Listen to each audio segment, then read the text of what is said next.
नमस्कार, फाइटर समाचार में आपका स्वागत है। पेश आज 25 जून शनिवार सुबह 6 बजे राजस्थान की खास खबरें। एनडीए की राष्ट्रपति पद के लिए उम्मीदवार द्रौपदी मुर्मू नामांकन दाखिल कर रही हैं। इस दौरान पीएम मोदी, रक्षा मंत्री राजनाथ सिंह, गृह मंत्री अमित शाह समेत बीजेपी के तमाम बड़े नेता मौजूद रहे। द्रौपदी मुर्मू के नामांकन में पीएम मोदी प्रस्तावक और राजनाथ सिंह अनुमोदक बने हैं। इतना ही नहीं, द्रौपदी मुर्मू के नामांकन के दौरान एनडीए की एकजुटता भी नजर आई।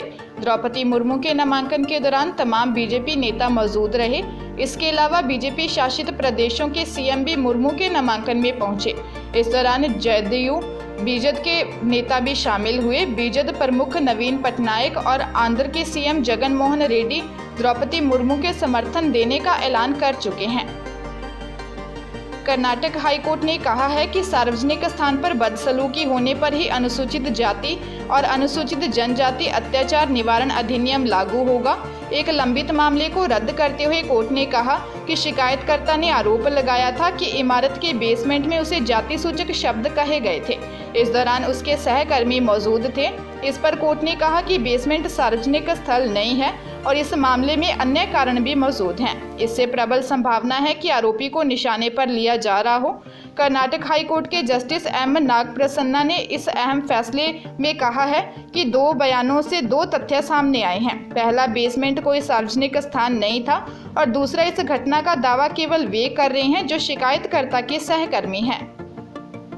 इंडियन नेवी में नौकरी कर देश सेवा करने का सुनहरा मौका है। इंडियन नेवी ने नेवल डॉकयार्ड मुंबई के लिए 338 पदों पर भर्ती निकाली है, जिसके लिए 10वीं पास उम्मीदवार इंडियन नेवी की आधिकारिक वेबसाइट पर जाकर 8 जुलाई तक ऑनलाइन आवेदन कर सकते हैं। उम्मीदवारों का सिलेक्शन 3 चरण में होने वाले टेस्ट के आधार पर किया जाएगा। भर्ती परीक्षा में न्यूनतम 50% अंकों के साथ 10वीं पास और ITI परीक्षा पास उम्मीदवार आवेदन कर सकते हैं। रिटन एग्जाम में मिले अंकों के आधार पर उम्मीदवारों को इंटरव्यू स्किल टेस्ट के लिए बुलाया जाएगा। रिटन एग्जाम का आयोजन मुंबई में 22 अगस्त को किया जाएगा। परीक्षा में प्रश्न जनरल साइंस, जनरल नॉलेज और मैथमेटिक्स विषय से होंगे। उदयपुर की मांडवा पुलिस ने जीजा की हत्या करने वाले साले समेत 3 आरोपियों को गिरफ्तार किया है। शराब के नशे में जीजा साला झगड़ गए थे। दोनों साथ मजदूरी किया करते थे। दरअसल 20 जून को बाखेल में एक कुएं में एक युवक का शव मिला था। सोशल मीडिया से शव की पहचान श्रवण के रूप में हुई थी। थानाधिकारी उत्तम कुमार ने बताया कि मामला दर्ज कर पूछताछ की तो सामने आया कि मृतक श्रवण और उसका साला किशन हमेशा की तरह स्वरूपगंज मजदूरी के लिए गए थे। काम नहीं मिलने से करीब 11 बजे फिर घर आ गए थे। दोनों बाखेल गांव की ओर आए, जहां किशन के मामा मसरू और रमेश, कालूराम समेत चारों ने बैठकर शराब पी। इस दौरान श्रवण और किशन में विवाद हो गया। झगड़ा इतना बढ़ गया कि किशन ने मसरू रमेश की सहायता से श्रवण को जमकर पीटा और सिर में पत्थर मारकर उसकी हत्या कर दी। बारां जिले के बापचा थाना क्षेत्र के कुलिंजरा गांव में ननिहाल में घर के बाहर खेल रहे 13 महीने के मासूम की पिकअप के नीचे आने से दर्दनाक मौत हो गई। मासूम गुरुवार देर रात पिकअप को रिवर्स लेते समय टायर के नीचे आ गया। बापचा थानाधिकारी नंद सिंह ने बताया कि रात को छबड़ा से खाद से भरी पिकअप गांव कुलिंजरा आई थी। पिकअप ड्राइवर खाद के कट्टे खाली कर वापस लौट रहा था। इस दौरान पिकअप रिवर्स ले रहा था, तभी घर के बाहर खेल रहा 13 महीने का मासूम किरीश मेहरा पिकअप के टायर के नीचे आ गया, जिससे उसकी मौत हो गई।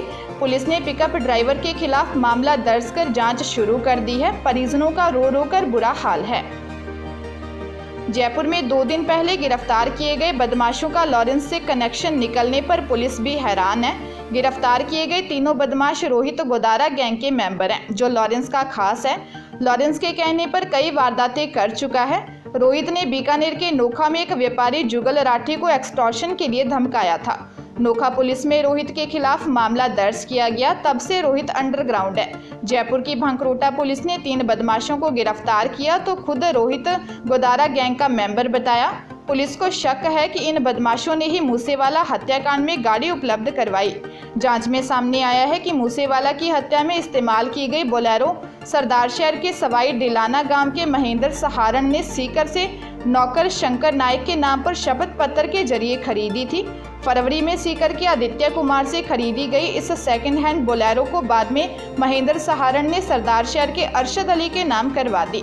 इसके बाद यह गाड़ी फतेहाबाद के रास्ते पंजाब में शूटर्स तक भिजवाई गई। प्रदेश में प्री मानसून का दौर लगभग समाप्त हो गया है और अब गर्मी उमस ने फिर से अपना सितम दिखाना शुरू कर दिया है। पश्चिमी हवाओं के चलते सूर्यदेव की तपिश तेज हो गई है और गर्मी व उमस से आमजन को परेशान करना शुरू कर दिया है। मौसम विभाग के मुताबिक प्रदेश में अगले 3 दिन मौसम शुष्क रहेगा, जिससे गर्मी और उमस में बढ़ोतरी होगी। इसके साथ ही तापमान में भी 2 से 3 डिग्री सेल्सियस तक की बढ़ोतरी हो सकती है। 26 और 27 जून को कोटा संभाग में बारिश होने की भी संभावना मौसम विभाग ने व्यक्त की है। मौसम विभाग के मुताबिक प्रदेश के अधिकांश जिलों में दिन के पारे में बढ़ोतरी रिकॉर्ड की गई। बैटरी चलित इलेक्ट्रिक 2 व्हीलर वाहनों में यदि कंपनी के दावे से अधिक स्पीड मिली तो वाहन निर्माता कंपनी पर 100 करोड़ रुपए का जुर्माना और 1 साल की सजा तक मिलेगी। वाहन डीलर पर भी 1 लाख रुपए और 1 साल की जेल हो सकती है। प्रदेश में बढ़ते इलेक्ट्रिक वाहनों में कंपनी दावे से बढ़कर स्पीड, वजन और मोटर क्षमता रखने के मामले में अब परिवहन विभाग सख्ती दिखाएगा। अभी 25 किलोमीटर प्रति घंटा से कम स्पीड वाली गाड़ियां, 0.25 किलोवाट से कम क्षमता वाली मोटर और बैटरी को छोड़कर 60 किलो वजन तक गाड़ियों को रजिस्ट्रेशन की जरूरत नहीं है।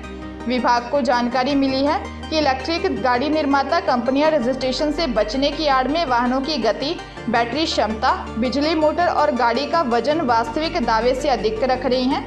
खरीदार को गुमराह करके ऐसे वाहन बेचना अपराध होता है। परिवहन एवं सड़क सुरक्षा विभाग के आयुक्त कन्हैया लाल ने ऐसे वाहनों की वास्तविक गति, बैटरी क्षमता, बिजली मोटर और गाड़ी वजन की जाँच करने के निर्देश दिए हैं। चित्तौड़गढ़ जिले के निम्बाहेड़ा में चाकू से गंभीर घायल कर 1 लाख रुपए की लूट के मामले का पुलिस ने खुलासा कर दिया है। अपनी मौज शौक को पूरा करने के लिए भतीजे ने अपने ही काका को लूटने का प्लान बनाया। इस लूट में उसका एक साथी और 3 नाबालिग साथी भी शामिल थे।